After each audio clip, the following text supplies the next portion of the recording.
Kedelapan, kita harus sadar bahwa kita sepatutnya tidak membenci sesuatu yang tidak buruk, karena kita sepatutnya membenci sesuatu yang buruk saja.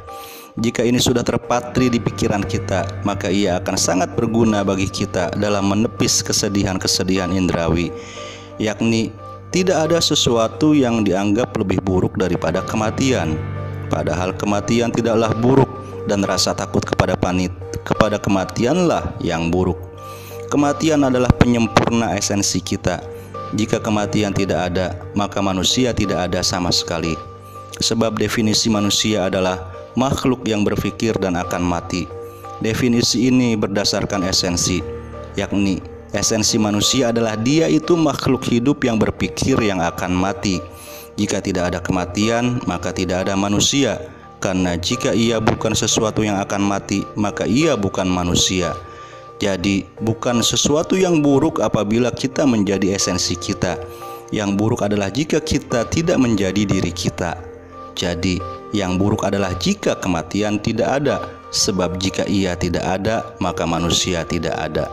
Jadi kematian bukanlah sesuatu yang buruk. Jika yang disangka oleh semua orang sebagai sesuatu yang paling buruk ternyata bukanlah hal yang buruk, maka hal-hal yang termasuk ketiadaan dan kehilangan bukanlah hal yang buruk. Jadi sepatutnya lah penyebab anggapan bahwa kematian itu buruk setelah terbukti bahwa ternyata ia tidak buruk adalah ketidaktahuan akan kondisi kehidupan dan kematian. Misalnya saya katakan, jika makanan memiliki akal, maka ketika ia berada di dalam lambung dan dia belum pernah melihat tempat lain, lalu dia hendak dipindahkan dari sana, dia pasti bersedih. Padahal dia berpindah dari tempat itu ke bangunan suatu bentuk atau sesuatu yang lebih mendekati kepada bentuk kesempurnaan. Jika dia sudah berada di dalam testis dan berubah menjadi air mani, maka jika dia hendak dipindahkan ke rahim yang merupakan tempat yang lebih luas daripada tempatnya di dalam testis, pasti dia akan sangat bersedih jika dikatakan kepadanya, setelah engkau berada di rahim, engkau akan dikembalikan ke testis. Dia pasti akan lebih bersedih daripada kesedihannya terdahulu, karena dia teringat akan sempitnya testis dan jauhnya dirinya dari bentuk kesempurnaan kemanusiaan jika kondisinya di sana dibandingkan dengan kondisinya di dalam rahim. Begitu juga jika dia hendak dipindahkan dari rahim ke luas dan lapangnya alam dunia, hal itu akan sangat menyedihkannya. Jika dia sudah keluar dari alam dunia yang lapang ini, jika dia sudah keluar ke alam dunia ini yang lapang dan indah, lalu dikatakan kepadanya bahwa engkau akan dikembalikan ke rahim, padahal dia sudah memiliki segala yang ada di muka bumi, maka ia pasti akan bertahan dan memilih untuk tidak dikembalikan ke dalam rahim. Begitu juga ketika dia berada di dunia ini, dia sangat gelisah karena akan berpisah darinya. Jika dia sudah berada di alam rasional yang tidak terusik oleh derita-derita indrawi dan barang-barang indrawi yang merupakan sumber semua duka indrawi dan emosional, dan di alam tersebut terdapat kebaikan-kebaikan yang kepemilikannya tidak dapat direbut oleh orang lain dan tidak dapat dirusak oleh penyakit, sehingga orang yang memilikinya tidak akan terpisah dari barang yang ia miliki selamanya, maka jika dikatakan kepadanya bahwa engkau akan dikembalikan ke alam tempatmu dulu, maka kegelisahannya akan berlipat ganda daripada kegelisahannya waktu dulu dikatakan kepadanya, engkau akan dikembalikan dari alam dunia yang luas ini ke dalam gelapnya alam rahim. Jadi jelaslah bagaimana jiwa orang-orang yang lemah pemikirannya dan sangat mengutamakan segala yang bersifat indrawi telah salah menduga tentang kematian. Mereka menyangka kematian itu sesuatu yang tidak dapat disukai, padahal kematian bukanlah sesuatu yang tidak dapat disukai. Jadi tiadanya segala sesuatu yang menjadi kelaziman hidup di dunia, yaitu barang-barang kepemilikan yang bersifat indrawi, bukanlah sesuatu yang buruk. Kesedihan atasnya lah yang buruk, karena ia adalah duka yang kita masukkan ke dalam jiwa kita, padahal ia bukan kemestian. Dengan demikian, jika kita seperti itu, maka kita adalah orang-orang yang tabiatnya buruk dan orang-orang yang hidupnya buruk. Orang yang rela dengan hal tersebut adalah orang yang pilihannya buruk dan tidak memiliki akal, karena akal menempatkan segala sesuatu pada tempatnya. Sedangkan orang yang tidak memiliki akal, dia menempatkan sesuatu tidak pada tempatnya dan memiliki anggapan tentangnya yang bertentangan dengannya. Kesembilan, ketika ada benda indrawi atau rasional yang hilang atau tidak ada dari diri kita, sepatutnya ketika ada benda indrawi atau rasional yang hilang atau tidak ada, kita sepatutnya memikirkan apa yang tersisa pada diri kita, serta lebih sibuk mengingatnya dan menghitungnya daripada yang hilang.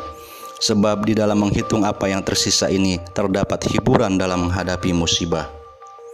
Kesepuluh, ketika ada benda indrawi yang hilang atau tidak ada, boleh jadi ada di antara kita yang sadar bahwa hilangnya beban kekhawatiran dari pikiran kita akan kehilangan barang-barang tersebut, karena barang itu sudah hilang dapat meredakan sedikit kesedihan. Jika hal ini dapat kita patri di dalam pikiran kita, maka ia akan mengubah kesedihan dari berkarakter musibah menjadi berkarakter anugerah. Segala sesuatu yang menerpa diri kita sebagai musibah akan berubah menjadi anugerah. Sebab jika musibah itu menyedikitkan musibah, maka ia adalah anugerah. Sebab jika kita menganggap musibah sebagai sesuatu yang menyedihkan, maka segala sesuatu yang mengurangi musibah adalah anugerah. Segala sesuatu yang menyedikitkan barang kepemilikan indrawi dari diri kita yang setiap kali hilang dari diri kita, maka kita menganggap diri kita telah mendapatkan musibah adalah anugerah. Karena itu kami mengatakan, orang yang tidak memiliki barang-barang, maka dia dapat mengendalikan sesuatu yang telah memperbudak para raja, yaitu kemarahan dan syahwat, yang keduanya menjadi sumber perbuatan nista dan kedukaan. Jadi penyakit yang paling besar adalah penyakit jiwa. Sakit jiwa lebih besar daripada sakit badan, sebab orang yang dirinya tidak terpengaruh oleh efek buruk kemarahan dan syahwat, maka kedua hal tersebut tidak dapat menguasai dirinya. Di antara efek buruk dari kemarahan dan syahwat adalah keduanya dapat menguasai seseorang, menguasai dan mengarahkannya kemana saja mereka kehendaki. Jadi benarlah bahwa orang yang tidak memiliki barang indrawi, maka dia telah menguasai apa yang telah memperbudak para raja dan telah mengalahkan musuh yang paling kuat di bentengnya, yang keampuhan senjatanya tidak dapat dilawan dengan besi panas, dan yang jika dia sampai berkuasa, maka tidak ada perlindungan terhadap perbuatannya yang paling keji dan paling merusak. Maka saudaraku yang budiman, camkanlah wasiat-wasiat ini sebagai pedoman yang terpatri di dalam jiwamu. Maka dengannya engkau akan selamat dari kesedihan, sampai ke negeri yang utama, yaitu negeri yang abadi dan tempat tinggal orang-orang yang baik. Semoga Allah menyempurnakan kebahagiaanmu di dunia dan akhirat, mengagungkan anugerahnya kepadamu di kedua negeri itu, dan menjadikanmu sebagai pelopor dan orang yang dikaruniai buah-buah akal. Semoga Dia menjauhkanmu dari kehinaan dan kerendahan kebodohan. Apa yang telah kutulis ini mencukupi sebagai jawaban atas apa yang engkau tanyakan, walaupun sebenarnya cabang-cabang pembahasan dalam masalah ini sangat banyak. Sebab jika poin yang dituju telah tercapai, maka tujuan yang diharapkan telah diraih. Meskipun ada banyak jalan menuju ke sasaran tersebut, bahkan dapat dikatakan tidak dapat dihitung jumlahnya. Risalah ini telah tamat. Segala puji hanya bagi Allah, Tuhan alam semesta. Rekaman ini direkam oleh Ahmad Fadil pada malam Rabu tanggal 29 April 2020 Masehi, atau malam ke-6 bulan Ramadan 1441 Masehi, 41 Hijriah. Mudah-mudahan Allah memberikan anugerah dan rahmatnya kepada Ahmad Fadil dan keluarganya serta teman-teman yang mendengarkan rekaman ini. Amin ya robbal alamin.